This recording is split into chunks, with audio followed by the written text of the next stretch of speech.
Salut Laura, bienvenue chez Fleurivore. Bah écoute, merci. Tu m'as préparé un petit coin sur le sofa. T'attends. Ok, c'est sympathique. Le papier peint, il vient d'où? Le papier peint, on n'a pas été engagé jusqu'au bout là-dessus. C'est un papier peint de la Redoute, tu vois. Ok, d'accord, ok. Au moins c'est dit, mais ça fait très exotique avec les perroquets. Ouais, il est sympa. C'est un peu ton thème de la boutique et vous faites tous les styles avec les bouquets de fleurs. Oui, franchement, on est polyvalent. On est vraiment sur tous les genres, on s'adapte. Et puis c'est ce qui nous amuse aussi, hein, c'est de bosser d'un univers à l'autre. Ok. Et du coup, je voulais vraiment qu'on parle sur ta boutique, parce que quand même, t'es très rare à Paris. Notamment, c'est des fleurs, mais c'est des fleurs, tu fais des fleurs comestibles. Ouais. Donc, c'est pour le culinaire. Et comme je suis créatrice culinaire, entre autres, je fais beaucoup de pâtisseries et de plats végétales où j'utilise beaucoup de fleurs. Donc, c'est vraiment un bonheur de t'avoir. Merci.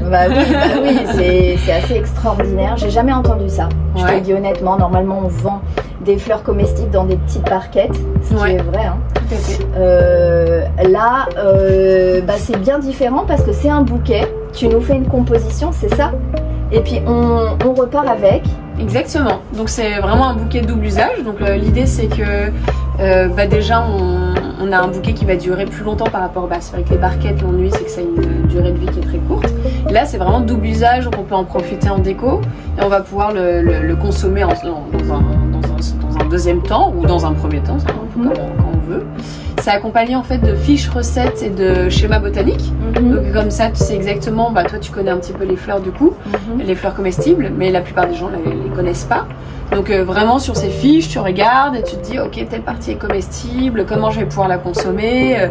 On donne des idées. L'idée c'est vraiment d'inspirer les gens pour franchir le premier pas, mais après c'est selon la créativité de chacun.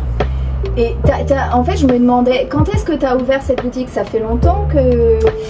Alors, en fait, ça fait 4 ans qu'on existe. Et donc, on a eu cette idée. En fait, on s'est dit, mais c'est dingue, il y a quand même des fleurs comestibles qui existent, etc. Mais pourquoi elles sont pas sous forme de bouquet, finalement? Parce que c'est presque leur état le plus naturel. Et donc, on s'est dit, là, vraiment, c'est une idée qui est à la fois super sympa parce que ça touche la décoration, l'univers culinaire, la scénographie, donc c'est vraiment intéressant, et en même temps l'écologie, donc ça c'est un sujet qui est important pour nous, et on s'est dit vraiment on a envie de travailler non seulement avec une fleur exceptionnelle, mais en plus avec une fleur qui soit engagée, donc c'est pour ça qu'on travaille qu'avec des fleurs qui sont françaises, sans traitement.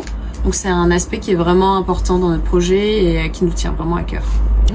Du coup tu m'as montré, il y a un atelier en bas où tu fais toutes tes créations. Ouais. Donc moi je propose qu'on aille voir pour que les gens découvrent toute la partie technique. Super. Voilà, et comme ça tu vas me parler très précisément des fleurs, des bouquets, de chaque... voilà, moi j'aime beaucoup la précision. Super. Allez, c'est parti. Cool. Donc voilà, là on est dans notre atelier, donc bienvenue. Génial. Écoute, vas-y, moi je te laisse, c'est ton univers. C'est parti. C'est magnifique ces fleurs là. Hein. Elles sont chouettes, hein. Ouais. T'as beaucoup de variétés. Notamment là je vois des marguerites de toutes les couleurs. Ouais, alors ça c'est des tournesols. Donc ça y ressemble pas, mais ce sont des tournesols. Ah oui, pour ça. Celles avec les fleurs là. Celles avec les couleurs, toutes celles-là, c'est des tournesols. Alors ça, non, c'est des marguerites. Oui, c'est ça, c'est ça. Pardon, je pensais que tu parlais des jaunes. Moi, ce que je voulais, c'est que les gens connaissent pas au final vraiment la nature. Ils prennent une fleur en général et ça c'est joli, je vais prendre ça. Et puis voilà, tu vois, ils connaissent pas trop les variétés. Par exemple, si on arrive sur ça qui est magnifique, le bouquet violet, tu peux nous dire sur la variété? Ouais, bien sûr. Alors ça, là, on est sur les 2 seules variétés qui sont pas comestibles. Donc ça c'est vraiment pour une demande spécifique. Donc on est sur du limonium et ce qu'on appelle la crête de coq juste derrière, une espèce de fleur un petit peu biscornue qui est vraiment très rigolote. Donc là on est sur des choses plus classiques qui est la marguerite en fait, qui est très décorative. Et puis il y a des saveurs qui sont beaucoup plus douces. Je voulais savoir au niveau de la tige, est-ce que tu peux manger en fait la tige, c'est-à-dire la mettre dans une soupe, il y a les pétales, tu mets les pétales sur ton plat. Mais est-ce que pour les tiges, même le feuillage de la tige, tu pourrais le mettre éventuellement dans une soupe comme de l'ortie?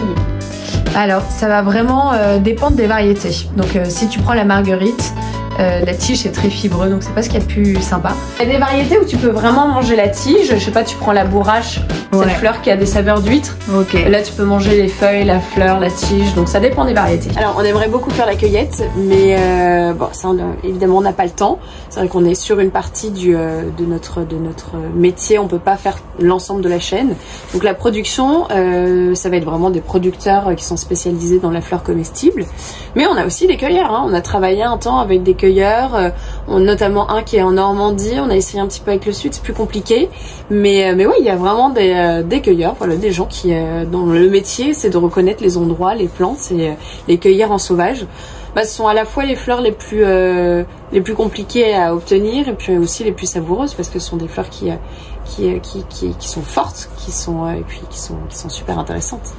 Et vous avez beaucoup de chefs culinaires qui viennent ici justement vous prendre des bouquets pour des créations. En fait, vous êtes vraiment spécialisé dans ça ou c'est plus des clients qui ont l'amour pour les fleurs et qui se disent oh on va prendre un bouquet pour la maison, pour la déco. Enfin, quel genre de clients vous avez pour l'instant? Parce que c'est vrai que c'est pas très connu au final. Hein. C'est sûr.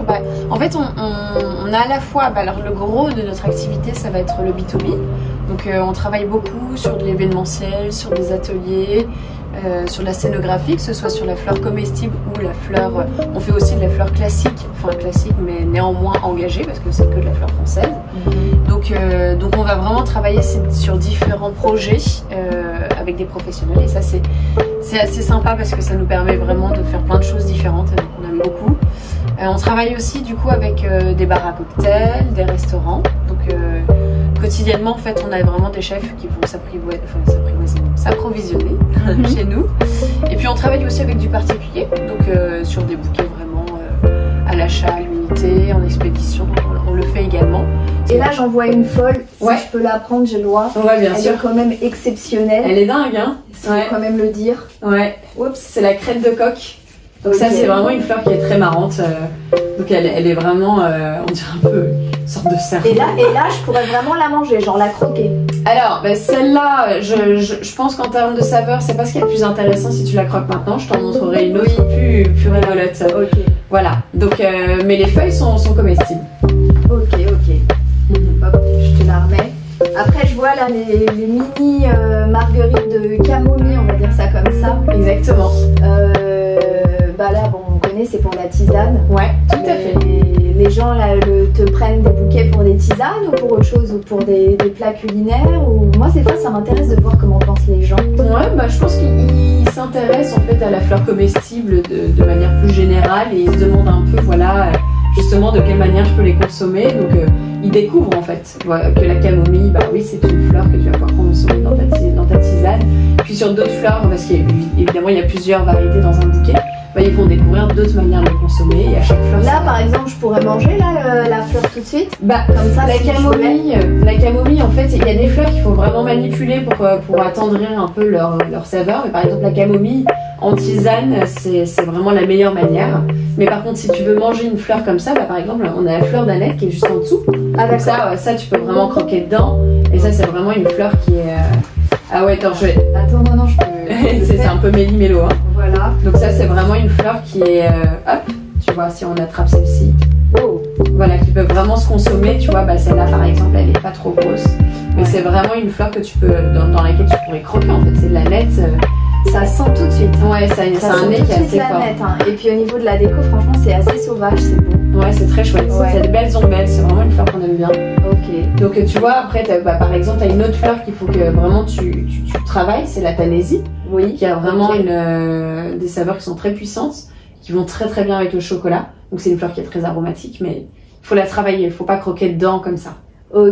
Et du coup pour le feuillage, on pourrait goûter, celle-là par exemple, je pourrais goûter. Tu peux la goûter, mais tu vas voir que c'est fort quoi. C'est vraiment fort. Il faut vraiment la travailler, la cuire avec du chocolat et tout pour l'apaiser. C'est un peu comme le piment. Alors tu me dis celle-là c'est pour le chocolat, plus particulièrement ça. Moi je trouve que c'est bien. Ça se marie vachement bien avec du chocolat.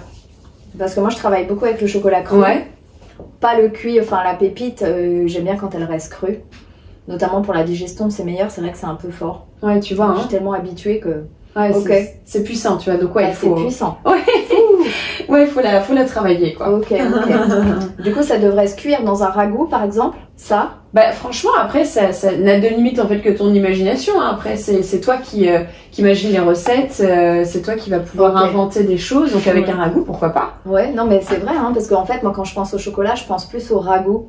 Je fais plein de plats avec du poisson. Ouais. Et une sauce au chocolat cru avec de la tomate, ça se marie bien. Et des fois, les gens ne se rendent même pas compte que c'est du chocolat. Trop marrant. Quand c'est du cru, ils ne voient pas du tout. Et franchement, c'est extraordinaire. Sympa. Ou avec, on fait même... J'ai jamais goûté, moi. Ah ouais? Ok. Ça a l'air pas mal. Ta petite sauce tomate naturelle. Hein. Trop bien. Tu mets quelques tomates, quelques pépites non torréfiées de cacao. Et là, franchement, t'es au top. Donc ça, je me dis, ça pourrait être top avec de l'huile d'olive. Trop bien. Ça pourrait être pas mal. Je serais curieuse de goûter. Bah écoute, ok. Avec plaisir. Et ah ouais, magnifique les petites framboises là. Sympa, hein? Ouais, franchement. Ok, bah je te laisse. Parfait. Alors bah écoute, c'est parti. Donc on va faire notre petit bouquet. Donc là par exemple, ce que j'ai, c'est de la moutarde, fleur de moutarde. Ok.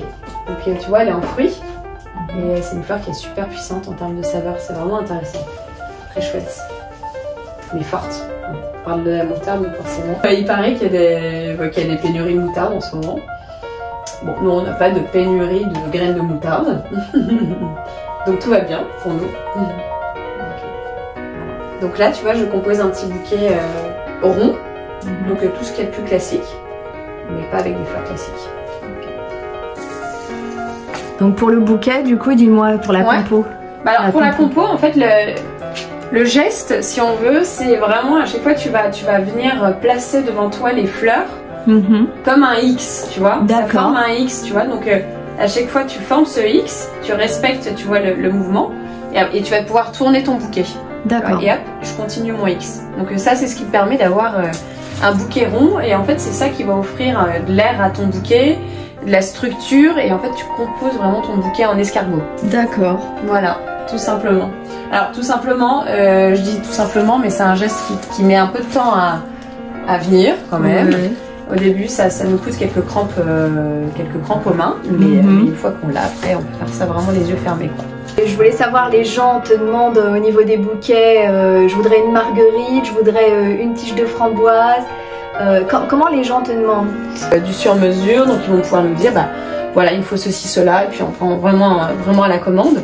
En revanche, si c'est en expédition, en fait, on fait le bouquet de la semaine et on propose ce bouquet avec un beau panel de variétés. Et en fait, on fait le bouquet qui est proposé sur le site e-commerce de la semaine, tout simplement. Ok.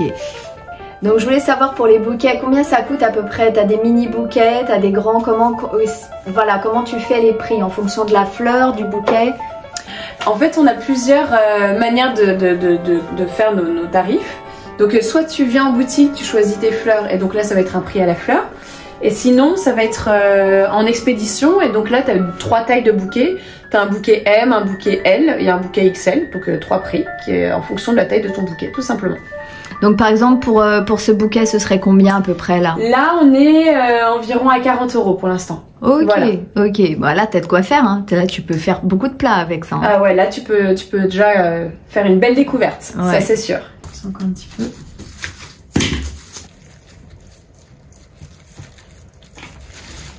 Vas-y. Ok, donc sur la marguerite, là on est sur des saveurs qui sont beaucoup plus douces. Ça va être plus une fleur de décoration dans l'assiette. D'accord. Donc on est plus sur de la laitue en termes de saveur. Ok. En fait, tu vois, sinon je vois pas ton visage au final. Attends, faut que je me baisse. C'était tout l'objectif. Tout l'objectif de pas voir la face. De pas voir la fesse. Non, la face. La face. La face aussi.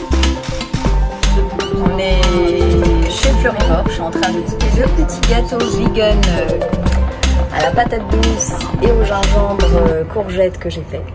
T'es végé, c'est ça? Ouais. Ouais, ok. Tu sûr, hein. Il n'y a pas de poisson. Ou attends, je te fais d'abord celui-là. Il n'y a pas de poisson, il n'y a rien. Il n'y a pas de viande, il n'y a pas de... Là-dedans, c'est sûr que non. Allez, très bien. Que du végétal. Alors là, les filles, là c'est chocolat. Ouais, c'est très bon. T'as mis de l'amaretto ou c'est de l'amande ou L'amaretto, non. Alors Ouais, c'est mais l'amande, c'est un goût un c'est peu vrai, d'amaretto, c'est de l'amande. Mais après j'ai mis de l'extrait d'amande amère. Ouais, c'est ce que j'allais dire. Exactement, avec de la date. Ouais, et là c'est du chocolat. La ganache chocolat, c'est chocolat cru. Donc j'ai même pas chauffé, j'ai rien chauffé, hein. Tout est cru là. C'est ça que tu me disais, ça va pas te faire grossir en fait. Non, non, il y a vraiment genre, pas. Il y a vraiment Pas d'huile, pas de beurre, chocolat cru, noix de coco et un petit peu de date. En fait, tout est sucré avec de la date. Oui, c'est ça, c'est le sucre naturel quoi. Voilà, c'est ça. Tu veux goûter celui-là? Vas-y. Tu goûtes pas toi? Moi, je connais par cœur. C'est à réconcilier avec le tofu. Écoute, j'essaye de lui faire manger du tofu. Elle essaye de diminuer la viande. Là? Ouais, c'est vrai. Et elle aime pas trop le tofu. Non mais j'aime le sétan, j'aime le... Non, parce que c'est du tofu blanc. Toi, il faut que tu goûtes le tofu fumé, ça a beaucoup plus de goût. Bah, c'est ce qu'elle me dit depuis... j'ai essayé mais... Si, une fois j'ai bien aimé, je sais plus lequel. Ça reste... Donc là, c'est tofu pesto, tu vas me dire. Et les nouilles, du coup, c'est quoi? C'est des nouilles de riz noir, c'est ça? C'est des nouilles de riz noir, tout à fait. Super bon. Super c'est bon ça. Hein. Très bon. Voilà, madame. J'ai jamais fait moi. Et alors, Laura, qu'est-ce qu'on a par ici? Alors là, ici, on a de la noix de cajou avec de la noix de coco, de la figue avec de la myrtille. Là, c'est en fait, quelque part, c'est le gâteau par excellence. C'est comme un cheesecake. Ouais, c'est super gourmand. Vegan, mais c'est vraiment la base que tout le monde a, tu vois. Très bon. Moi, c'est meilleur qu'un cheesecake. Moi, je suis pas fan des cheesecakes. Bah écoute, merci pour le compliment. Je te remercie pour le petit bouquet. Merci à toi. Voilà. Profites-en bien. Bah écoute, merci. Et puis, bah, je repasse comme d'habitude. Hein. Super. À très vite. Voilà. Merci Laura. Allez, salut. Bye.